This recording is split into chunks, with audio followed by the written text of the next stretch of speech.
Aloha everybody, I'm Vincent Mina, President of Hawaii Farmers Union United. We're here at Hoku Nui farm here in Maui, and we're so happy to be here today to see this whole system of agriculture on 258 acres and the power of diversity and what that whole system represents.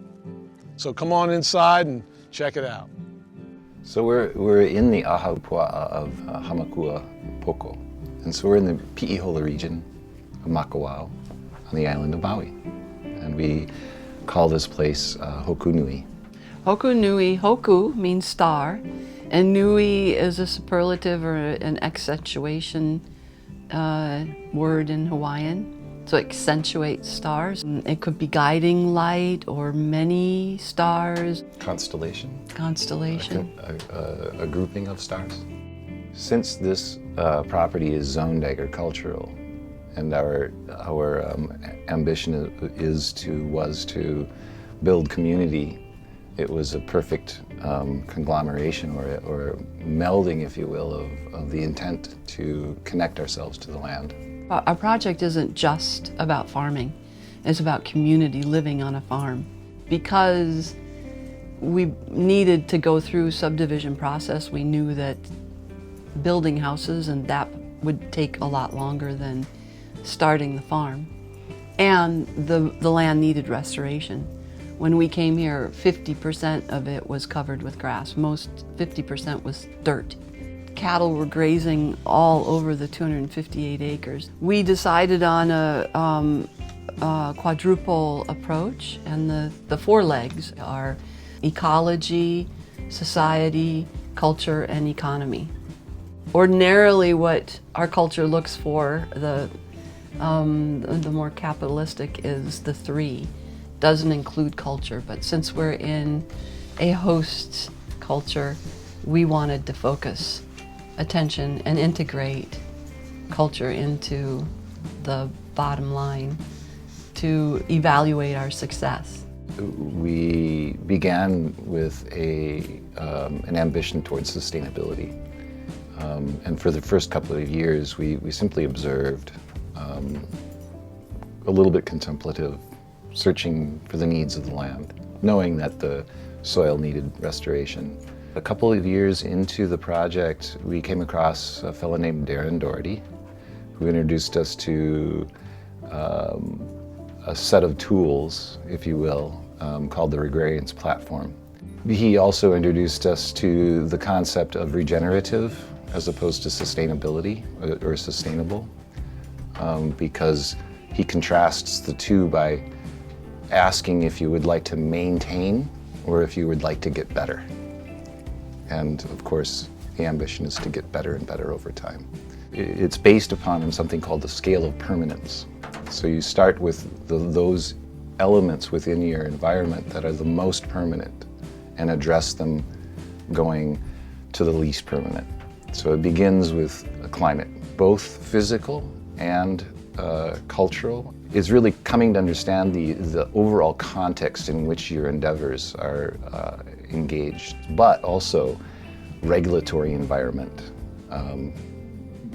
governmental environment, and so forth. Then it's becoming aware of the geology, so essentially represented by topography. So you come to understand the layout of the land that then influences the next level of the scale of permanence, which would be water. And then you conceptualize access. So these roads are designed to fall very slowly, that allows us to collect water for agricultural use. You now come to the next scale of permanence, which would be trees. You start to conceptually plant trees relating to those contours that have now been created. We have two houses up at the top of the property that are the beginning to bringing people onto the property to live in and integrate here. We're still in the subdivision process of the property, but eventually we'll have 42 houses and hopefully a handful of housing worker dwellings. The important part to understand of our ambitions is to treat this landmass, 258 acres roughly, in a holistic fashion, to understand it as one thing. And I'll sort of borrow from one of our wonderful key folks around here. There is no agriculture without culture.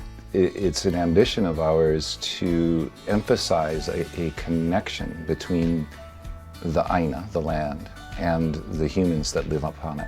I have a son with a Hawaiian, and so got ushered into that world and that culture in a real profound way. Then when we came to become stewards of this beautiful property, we wanted to reforest. We were so lucky to be introduced to a Hawaiian family, the Hevas. They've been integral in planting out the forest reforestation that we've started to do. In my belief, a mistake not to pay homage or to understand that which came before you and had developed out of the interaction of our societies with the land on which they lived. Emergent there is both microbiology, but also the morals and mores that inform a cultural decisions and practices along the way. And you'll find, interestingly enough, the Regenerative platform has kind of a plug-in that works well with, and plays well in the sandbox with Hawaiian culture and understanding.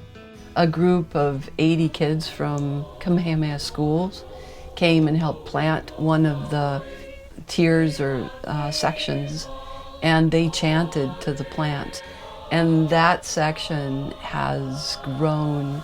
So there's a real profound connection between the land and the native culture. Right now we have 2 ponds that we've built on the property. One below where we are, and then one at the top. And those 2 feed each other. Eventually we'll have another 3 or 4 ponds that will all connect and feed one another.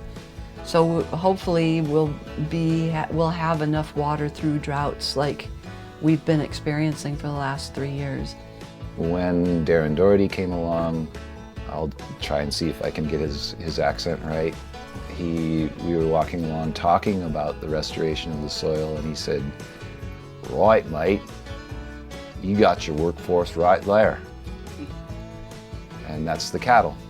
And so really, he, through his network, introduced us to a practical way of using cattle to restore soil. Yeah, what we learned to do is to take a paddock and divide it essentially into 4.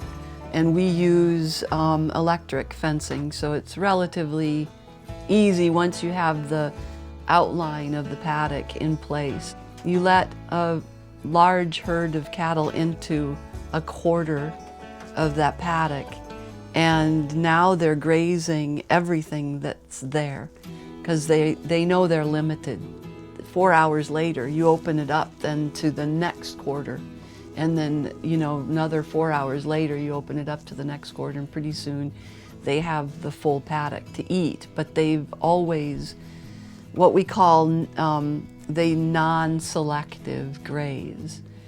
If you let them graze over the entirety of the land, they'll select the candy. They'll eat what they best like. And then pretty soon, none of that'll be left because it can't propagate. It's not been managed. The one where they were prior gets to sit and rest and grow back the whole diversity of grasses. And when we came, the diversity was almost non-existent. If the land is protected from being continually grazed, that allows the grasses a chance to regrow, which then allows the root systems to regrow and helps in terms of compaction, but also food for the microorganisms in the soils. And what's also amazing to me is that seeds can lay dormant. The diversity and can be there in the soil. It isn't until it's rested and allowed to come back that those seeds and the diversity comes. Ordinarily, a huge landmass like this would be cut into pieces, and because it's agriculture at this particular place, the lot can't be any less than 5 acres. And then you get a house and a cottage on 5 acres. And it's left to that owner to manage the 5 acres. In the tropics, as we know, it's very difficult to manage 5 acres. Our thinking was to cluster the houses and offer smaller land base for the houses and yard space, and then manage as a collective. The farm would manage the rest. Our ambition with this would be to again see the land mass as a holistic, as a whole, and to understand it as one thing as opposed to 9 separate things, right? Or 21 separate things. And with that comes large amounts of opportunities where we can manage water through the road systems that we design and manifest, as opposed to 21 different owners. The broad acre of the property is available to not only the humans living in these clusters along the way, but also available to a much larger, I'd call it medium scale agricultural operation that allows for opportunities that you wouldn't have on 2 acres or 5 acres. And the people living here can interact with the farm. So there are, hours worth of trails to walk and gulches to explore, and can bike to Makawao through our road systems. The animal component at Hoku Nui is a very important part of the circular economy of the whole farm. We graze the animals here to not only help with the soil restoration, but also as an end product to support our economy. We utilize rotational grazing. Intensive management is our goal. We work within the weather systems and the rain and lack of rain to make it as intensive and as intensively managed as we can. There are a lot of challenges in doing so. The last 3 years have been a pretty heavy drought. So we've had to adapt our management practices throughout the summer months. The grass is still growing and the soil gets better year by year. We have been working on a system to try to work with their natural immunity, trying to just support them for them to get used to being here on this property, on this land, on this island. We try to change where their water dishes are all the time to reduce the impact on the soil. We try to control, they always have, in each paddock, they always have a sweet spot that they like, and try to control how long they can stay there. If you have healthy animals, you have great meat. Right. If you have healthy soil, you have healthy animals. So it's all connected, yeah. One of the practices that we employ here with the sheep program in specifics is a breeding program. And utilizing breeding on farm animals as we get through, 3rd year, 4th year of the breeding process, we start to see genetic changes to adapt to the land. So as we move forward through our genetic process, we get a better animal, just survives on this land with less intensive health management. At the end of for the profitability, it will be a product, a meat product. So all of that care leads to the best product that we can produce. We are organic, certified organic pastures. We have certified organic, our forestry is certified organic as well, and we will be moving towards certifying our herd as well. We have, it's 280 white dorpers for the sheep, and we do, about 200 acres, yeah. And then just 35 head of cattle. The sheep are really important to take care of the fireweed, which the cattle don't touch, right? It poisons the cattle, so it's a really valuable thing to have them all hit everywhere. Yeah. They both do their part. And an important piece, right, like with the biodiversity of the grazing animals, one will eat something, the other won't, and vice versa. So it really gets a blanket grazing, very thorough grazing. And in the future, when we reintegrate chickens, it'll, the land regeneration will, get that little nitrogen boost. We are in the process of constructing our own on-site butchery facility. So we will be able to take the animals from birth to full product, direct to retail on the property, vertically integrating our animal operation. Herding dogs are extremely important. We wouldn't be able to do what we do without them. We'd be constantly chasing sheep. We have the parents that work with us every day, and then 3 puppies that are a year old that are in training. And they're so smart. It's amazing how smart Kelpies are. For instance, yesterday we moved the animals from the very top paddock of the property, about 1.5 miles down to what you see behind us is the lowest part of the property. That move prior to having dogs would have been absolutely horrendous. We'd have been chasing sheep for the entire day. That with utilizing the dogs as as guiding the sheep and keeping them together and focused, what did that move take? About 20 minutes? 20 minutes? Yeah. 20-minute walk from the top to the bottom. With 280 sheep, that's pretty good. Yeah. And it's really amazing to see them work. It's really a joy to work with the animals. Yeah. I'm continually impressed by them and wish I got to play with them more. So 4.5 years ago, this was horse grass, cane grass right there. So this is the start. This is our pico. This is where we started kind of everything. And right now, to date, we have 10 acres or so of planting. So turning pasture lands or pineapple lands, previously forested lands, back to forest lands. Hoku Nui as a project, and the values that we want to hold with the no spraying, no chemicals, and we really have to think about how we want to reforest. When we first started, we tilled. It's kind of the best way you kind of reset the pastures, but over time, over the last couple of years that we've been doing stuff, we've created different ways of kind of dealing with prepping the land. And one of those is we absolutely no-till nowadays. And going back to prepping soils, it's a really complex question.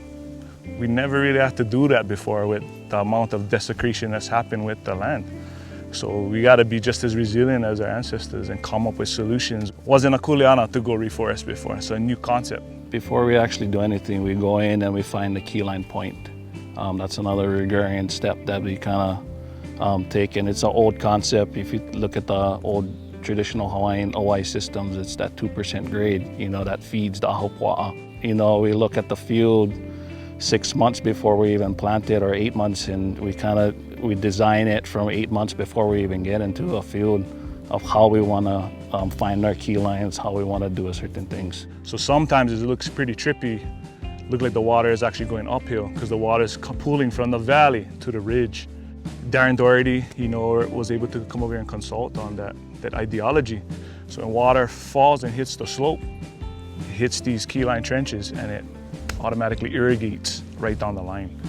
So we sink in that water right into the system, and it's not running away into the watersheds and causing erosion. I think it's very important to incorporate natives and what is accustomed to this land, because they have a memory in these plants and they can reconnect to this place long ago. And I think that's why it's important to incorporate natives to help rebuild and reconnect what was so it can become. Of course, looking back to what we grew before and what grew best over here, and try to bring that back first and foremost, and then looking at other things that we could potentially try and use to help out the mission. Like every single tree that we planted over here was carefully thought out. You had to have a purpose and intention. If not, you're not going to be planted over here. There's a role and responsibility for every single tree. Spacing our windbreaks in a certain amount of spacings to make sure they can cover a certain area so that these trees are protected, and maybe no more that much water nowadays, so kind of being mindful of how we carry out a certain plot. If you look from space of where we're located and what's our most precious resource, It's water. This past summer, we were able to, the tech crew was able to fly an infrared drone over our fields and show how much moisture that is being held. So the hydrology is being affixed into the places that we plant compared to what's around. We're trying to create shade too, yeah. So in those windbreak rolls, we also have medicinals. You know, we have mamaki a lot, you know, moringa a lot.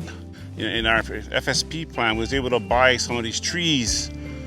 They gave us like $12 for them, but we got to buy them for $2, and we planted with the leftover money. We buy fruit trees. So we just got to give it time to start shading out. No more agriculture if no more culture. So what is the culture over here? It's Kanaka Iwi. They're not just Hawaiians. We're the bones of this land. And to have Kumukeli, Raichel, and that whole halau and that team system coming together and help us to remember the components that we miss as farmers. So having the halau over here, you know, chanting and, you know, catching our backs when we're out there, you know, setting the lines and preparing, you know, they're doing the pule and helping us to remember our pule, remember our olis, remember our mo'olelo, our stories. The return on investment with having the halau and Hōkūnui together going to be seen generations from now. All of the chants that was made thousands of years before people came here, you know, we had our, that's the way we passed down our knowledge, and some of the things that we try to pull out is planting by the Hawaiian moon phases. It's real specific. Being Hawaiian is real specific. You gonna plant that tree. There's a chant for that specific tree. There's a chant for every little thing. So that paying attention to detail of when you're planting with a purpose, not just planting with a chaka-chaka machine.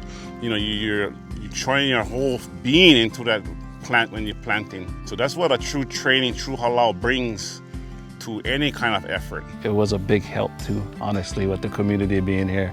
So a lot of people were a part of this. And the community is Aina. Aina is not just land, Aina is family.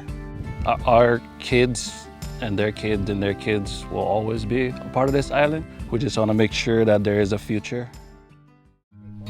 So previously we used to till when we get to a new field. As you guys can see, this is a previously pastured field that we ran animals through for a couple of years before we even got to this spot. But once we get into a new field and we plant the new field, the no-till method that we're going with right now, and thankful for our partnership with Hamai Appliance. Actually, we pick up all their cardboard every couple of weeks. We pick up all their big boxes cardboard, and that helps us out in our new method of preparing our fields.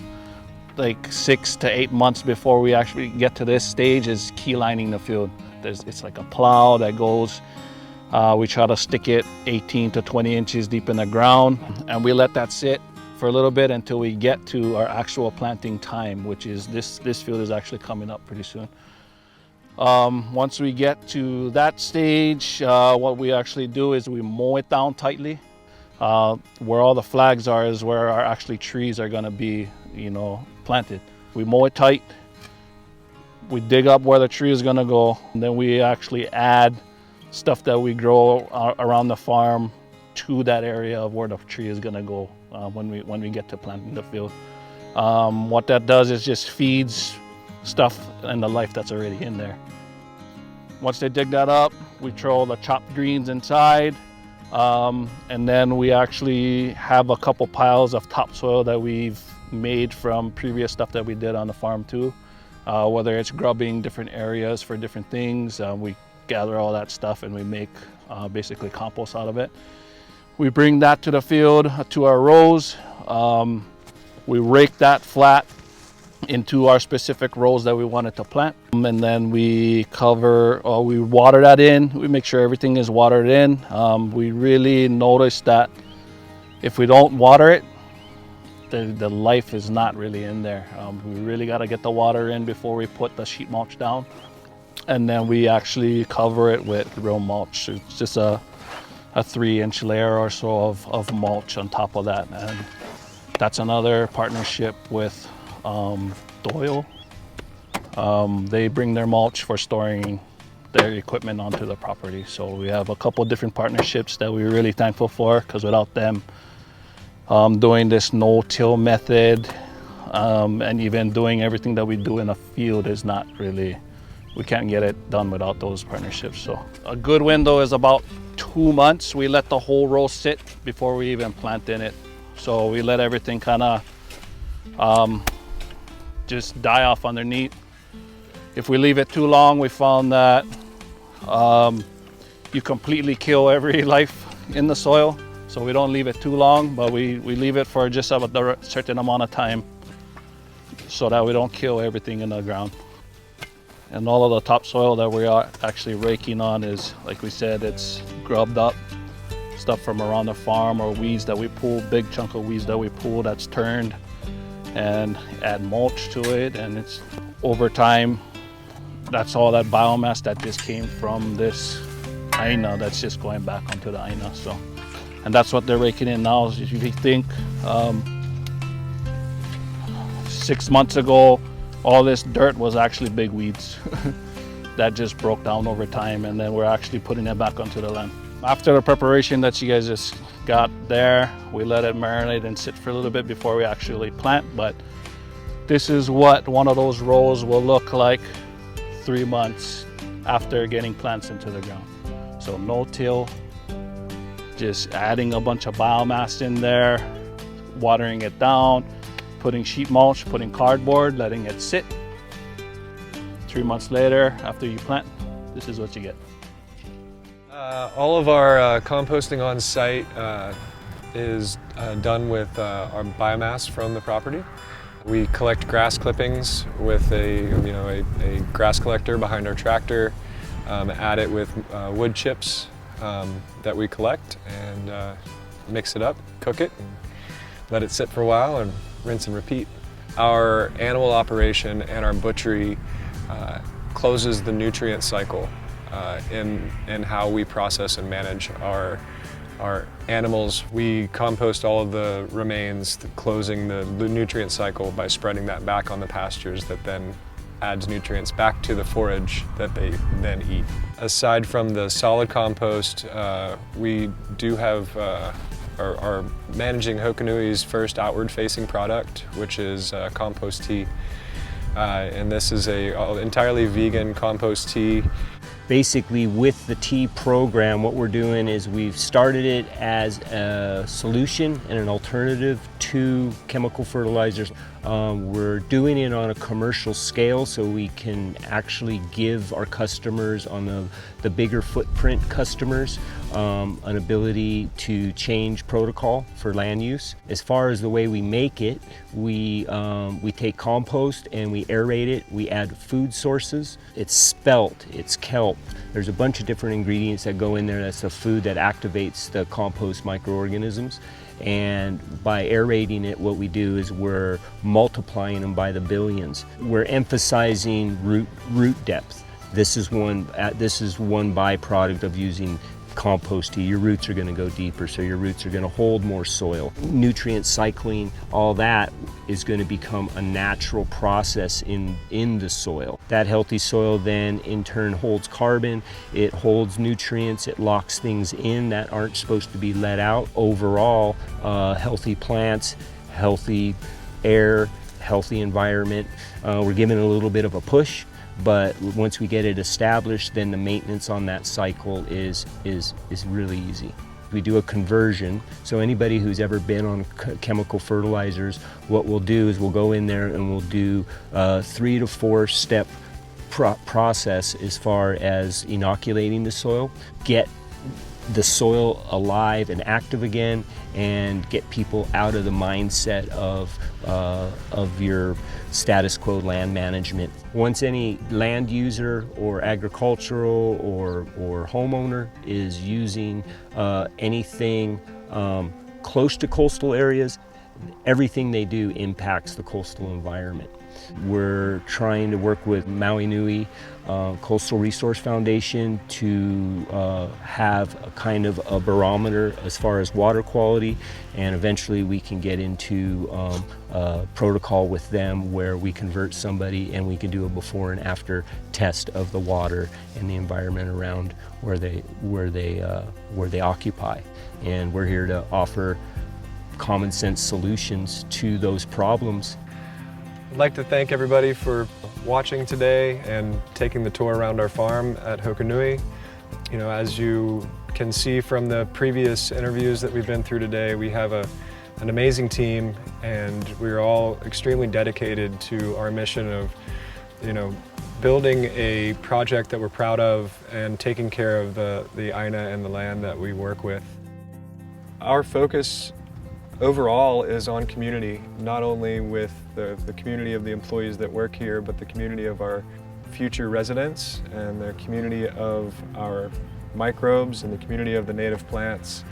And really, at the end of the day, we strive to leave this place better than when we found it.